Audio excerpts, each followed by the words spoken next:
This webinar is data analytics, meaning that we will start from the basics, and the purpose is that we will end up with some ideas of how you can get started with data analytics. In our previous webinar, we talked about the importance of customer experience, and the topic for today is related: how to utilize data analytics in a good way to ensure that you really understand your customer needs. This session will be recorded, so it can be revisited at a later point. And if you have any questions during the webinar, please use the chat and we will pick up the topics at the end. And if there are a lot of questions, we will send the replies afterwards together with the presentation and other applicable material that could be of interest. So let's get started. This is what we will try to cover today. This is the small agenda. We will go through the introduction, basically the definitions of the data analytics. We will also go a little bit into laws and privacy paradox. And then we will talk about analytics related to the service live invoice. And at the end, we'll come to maybe the main event, how you can get started. So we will try to get some tangible tips and ideas to you. Then we'll have a summary, and hopefully we have a lot of questions from you guys that we can pick up at the end. So my name is Karin Ramsin. I work in the product management team doing pre-sales for the Nordics. And I have a lot of focus on this customer experience. That is my home base, so to say. And together with me today is Pernilla. Good morning, everyone. My name is Pernilla Hörstig, and I'm working in the sales team. And I'm responsible for the product live invoice. So hopefully we can have a meeting later on and discuss live invoice with you. And Kim, who are you? Hello, everyone. Kim Remmik Larsen. I work in data services in Tietoevry. I work with data advisory, and look forward to trying to share with you all some perspectives on analytics today. As you see that we have a guest. We have challenged a procedural AI to come up with some illustrations for some of the concepts that we're going to talk about, and try to use that a bit in the presentation. And as you can see, this is what it came up with as a self-portrait. So yeah, kind of interesting.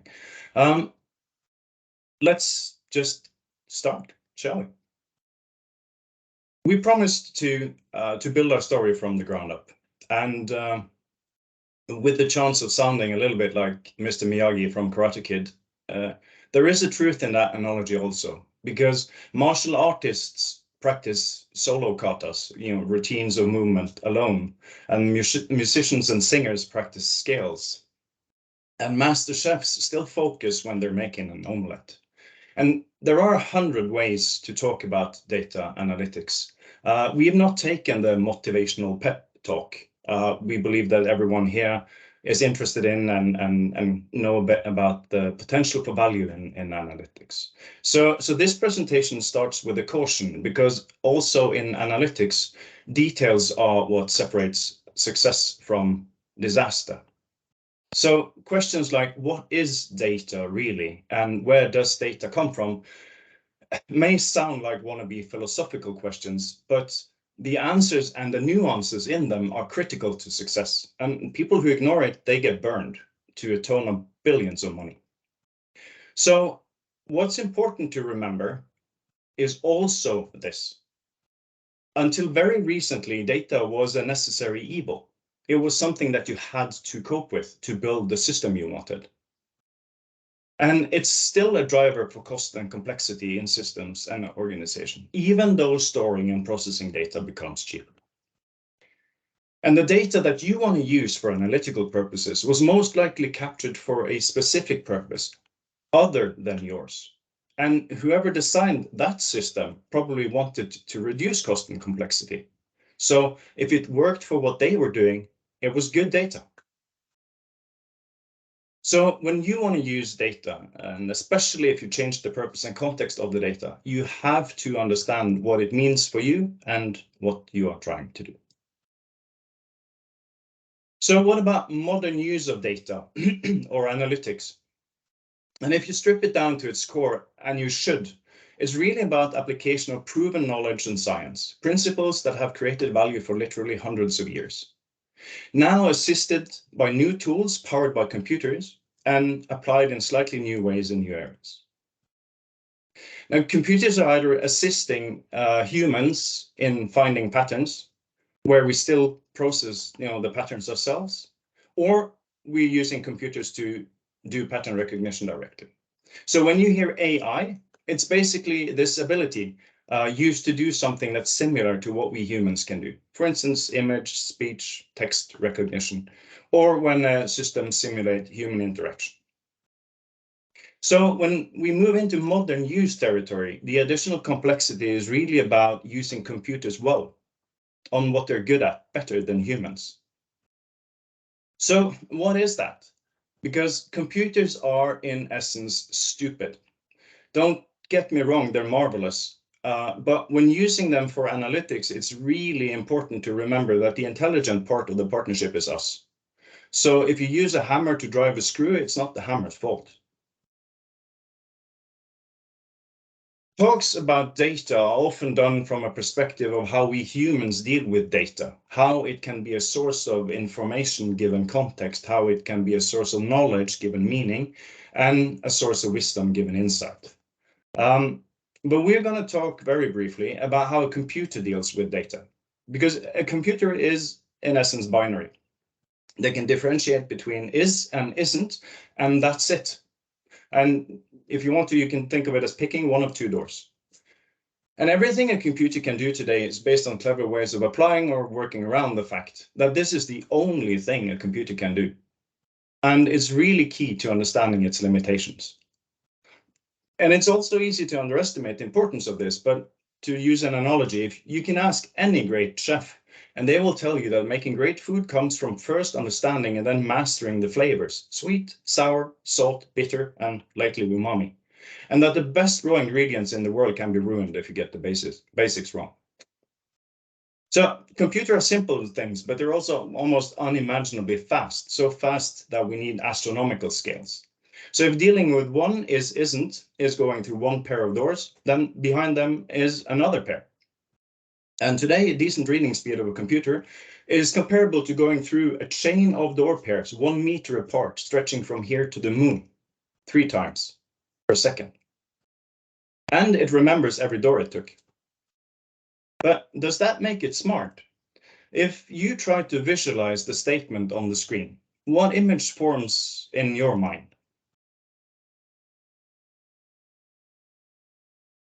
Did your imagination come up with something resembling this illustration? The colleagues that I talked to in preparation of this talk, they all did. And let's get back to that in a second. So a computer can hold in its memory a pattern of all the doors it took. And it can let that pattern influence choice of doors going forward. And the following might break your head a little, it did me, but try to visualize this. Imagine that behind each door, not each door pair, there are 2 new doors. And then repeat that pattern 1 meter apart from here to the moon. So you get 2, 4, 8, 16, etc. And to me, that's vast beyond comprehension. And think about the ability to fly through that space several times a second, finding patterns. This is what computers excel at, and doesn't get bored doing it like we would. But back to the visualization of door pairs. What about DALL-E? So it could. The same thing that's really or fairly instinctive for people was too hard for it to do. Also with many attempts and me trying to nudge it along the way with more precise instructions. And this isn't a proof of anything, it's just a handy practical example of what happens if you try to push AI too far, if you expect of it what it's not set up to do or doesn't have sufficient data for. It will fail in tasks that are intuitive and immediate for a person. The trick is to use it what it's good at. So what is that? And in principle, it boils down to 2 things. One is finding anomalies. Given something to compare with, a computer is awesome at finding something that sticks out. For it, it'll look like, go through this moon path. The doors should be open alternately black and white.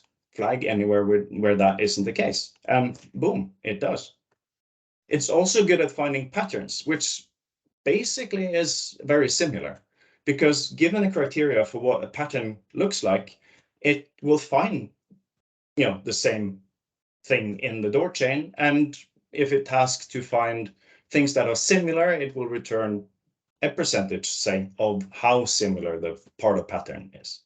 And this is the salt, sweet, etc. of data analytics. In theory, this is all we need to go out to do analytics, patterns and anomalies, and a lot of other science like statistics and maths, etc. But it's of course a bit unfair. It's like explaining the principles of frequencies behind do, re, mi, la, and etc. And then tell someone to go write a symphony, because it takes context, it takes experience, etc. But if we look at some examples of the principles in action, value from analytics is everywhere. And here are two cases. Now, computers have made us able to reach further, but they are not the source of value themselves. So the first example is picked to remind us of that. It is one that has saved millions of lives. Jon Snow used data analytics by ways of a split tip pen in the 1980s. He looked at patterns of deaths in a London cholera attack and used facts from data to correctly identify how it spread and go up against superstitious beliefs of the time. His tools were analytics and visualization, and I urge you to read up on that case if you haven't already, and think about at what point you would be confident enough to draw a conclusion, knowing that as you work, people are dying. It's a humbling exercise. An example, hopefully closer to home, both in time and experience, is credit card fraud prevention. You can look for anomalies in use patterns. Also, you can link it with outside data like geolocation to detect and prevent fraud.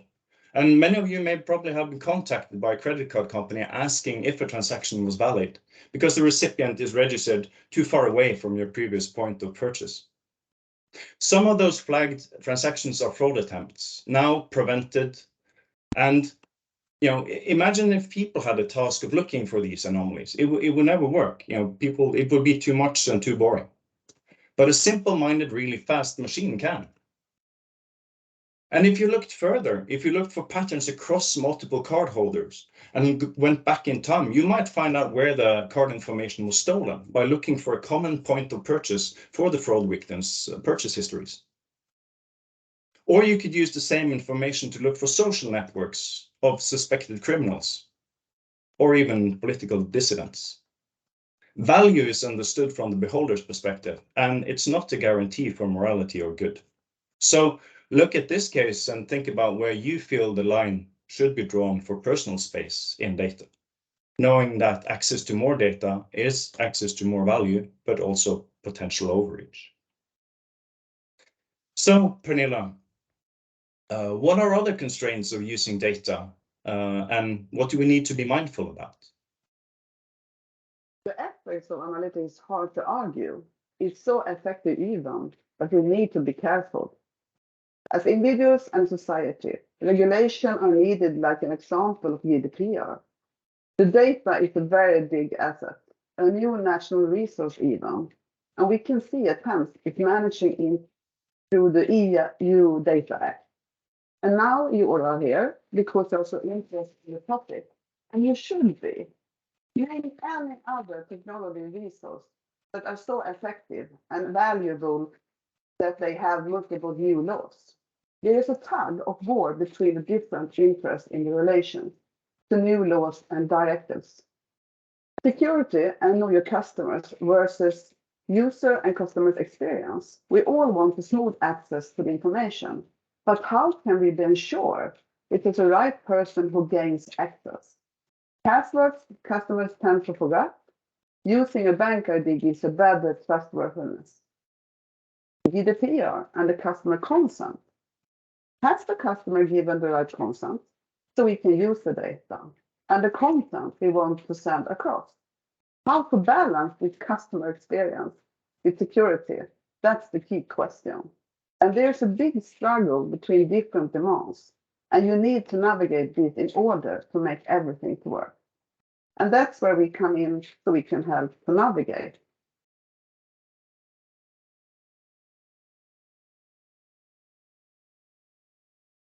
And since CX is a key and always discussed during the leadership meeting, how can we improve the CX and get the competitive edge? Live Invoice can help you with CX since it's an app-like product, personal URL link, and without having to download anything. Our API can also be added to existing apps, MyPaybit, and so on. Different type of functionality can be added in this product, and it can be used to more than paying invoices. And the end customer can also choose what he or she wants to do. The consumer can choose different payment methods. They can expand, collapse the different content based on what they're interested in and still have a good overview since the service is responsive. There are many opportunities to add value, upsell possibilities, they're relevant and based on your consumer's behavior to paying patterns. Intercommunication with customer support with the chat function. You can ask your customer for feedback. For example, asking them to grade from experience from 1 to 5 stars and send the free text feedback that you want to like to analyze further. So, Karin, can you show us the Live Invoice dashboard, please? Yes, of course. So to further improve this service, Live Invoice, from our customer's perspective, that is, we are releasing this new feature called Live Invoice Dashboard. And the purpose of this is to give our customers a better overview of outgoing communication and how more information about how the consumers are behaving. Having access to a lot of data on the dashboard, you can further analyze it and try to improve and change based on what your customers are doing. The dashboard will include information about different document types sent, how they are distributed, and what time frame it took for the consumers to open them and act on them. It will also visualize what payment options that have been used and which invoices are paid versus not paid. Furthermore, you can see which devices the consumers prefer, how long time they spend on your sendouts, and how and when they pay, etc. And all of this information can be used continuously to improve your communication and thereby improving the customer experience. As Pernilla said, we are all in the game of improving the customer experience little by little. So this is a good tool to help out doing that. If you want to, you can also export the data by downloading it to an Excel, so you can sort it in any way you prefer. So let's move ahead on more tangible actions. Kim, can you tell us a little bit more about the how? Where should you start when you are trying to improve your data analytics strategy?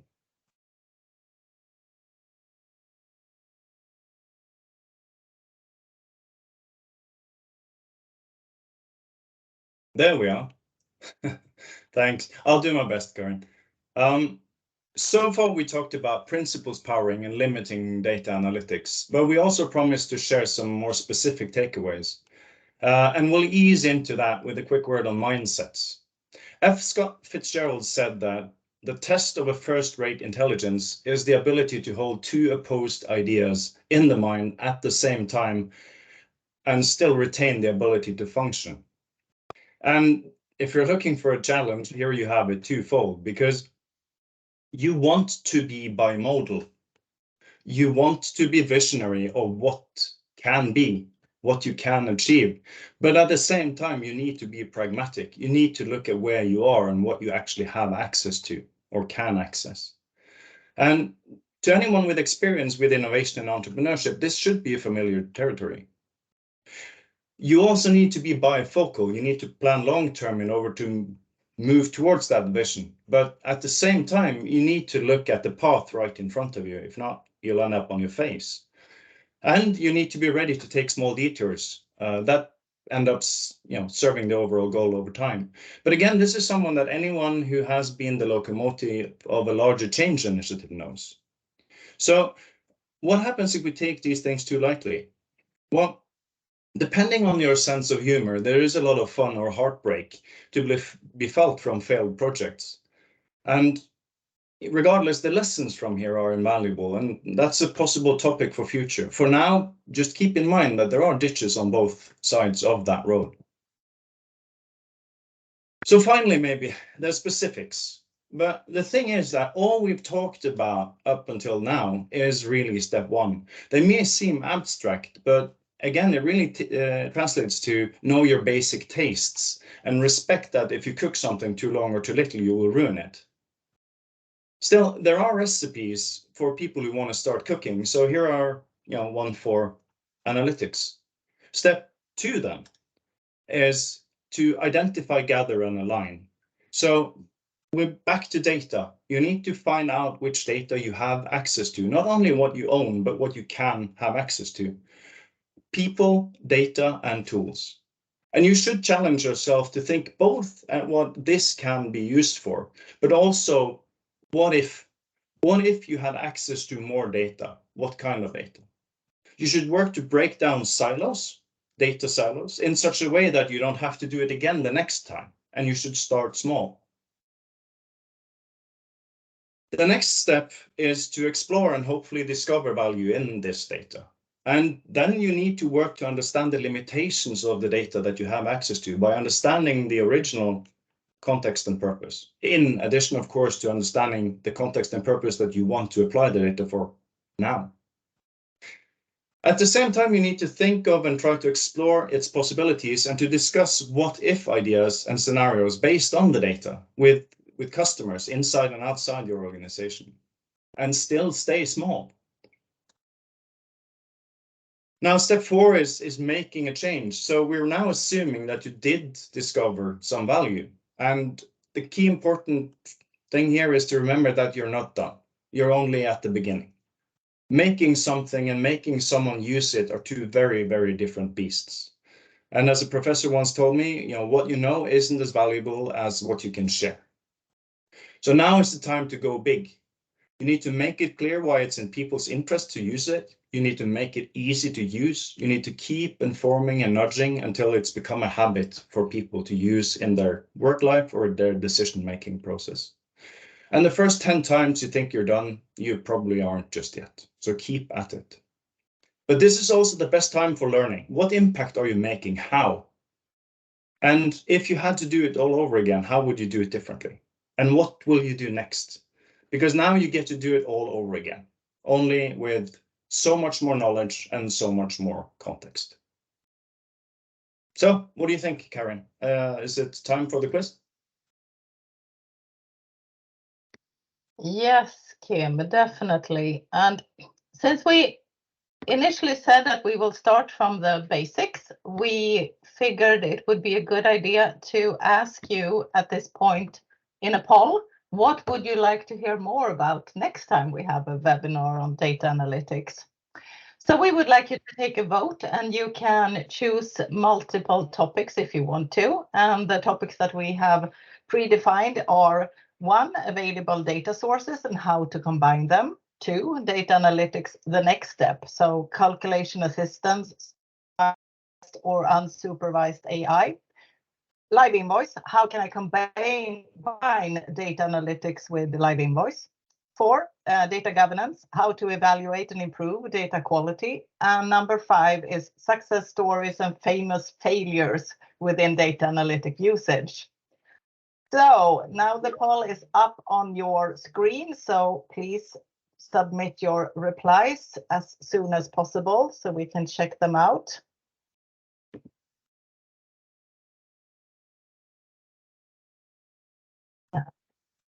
There are several replies turning up here. I don't think you are really done yet. I was expecting the last one to be the leader, and it seems that it is the leader. Were you expecting the same thing, Kim? I mean, it's easier to relate to, and there are a lot of learnings to take from it. So absolutely, yeah. Yeah. It's also in the chat, so maybe some of you are having problems to access. It's good to be entertained, inspired, and learning at the same time. So I guess that's yeah. Okay, we will stop at this, and of course we will send this out, your replies, but I think it's kind of even between 3 of the topics at least, and we will definitely come back with new ideas of further webinars. So just a quick summary before we go to questions. In conclusion, we have tried to cover this huge topic of data analytics. We could have gone on for a full day with it, but we wanted to give you the basics as in the header and try to talk about the value data analytics can bring. And depending on who you ask, you could argue that this is too much or it's not near enough. But regardless, we wanted to cover big territory with the basics fast. Some principles, perspectives, and examples. We have touched on ideas of how to do this and how to build knowledge, capabilities, and ultimately value. And what we want you to take with you is don't cheat on the groundwork, while at the same time look up and outward. Try to look ahead and find motivation in the destination, but don't land on your face. You might trip over a tricky bit of path, and don't let that stop you, because this is complicated. And you should be a bit worried if someone tries to tell you otherwise. But there are a lot of people out there that have the tools and the parts and the experience. So we are one of those that could actually help you. So please reach out if you want to discuss this further. We also touched about how you can get information about your customers' behavior, and that is to improve the customer experience. And you could utilize the service Live Invoice and combine it with data analytics. And if you find that interesting, we are very happy to have a separate conversation on that subject. And last but not least, don't forget about Dalle that we have talked about, our guest star in this webinar. So please look it up and see what Dalle can make of your input. So that was the summary of today's topic. This is us, and we are happy to take questions. We want to see if there are any questions in the chat. I will check it out because I think we have at least time for one. And now I'm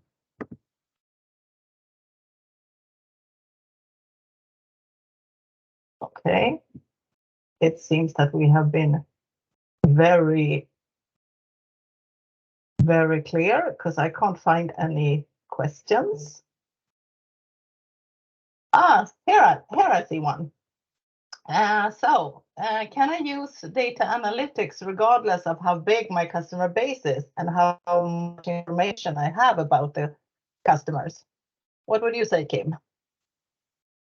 I mean, the short answer is yes, but more data is of course better. There's just more information to be gleaned from more data.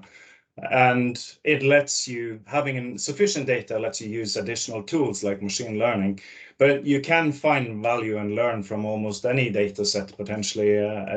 Pointing back to the case we used in the presentation from London, that was today it would be an almost ridiculously limited data set, and still.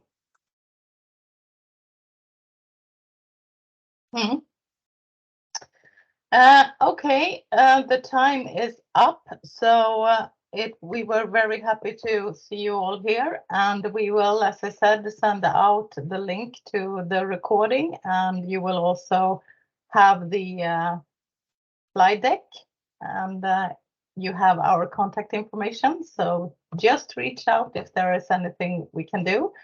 And we will come back with a new data analytics webinar later on based on your input of what you would like to hear more about. So thank you all for joining and have a nice day. Bye bye.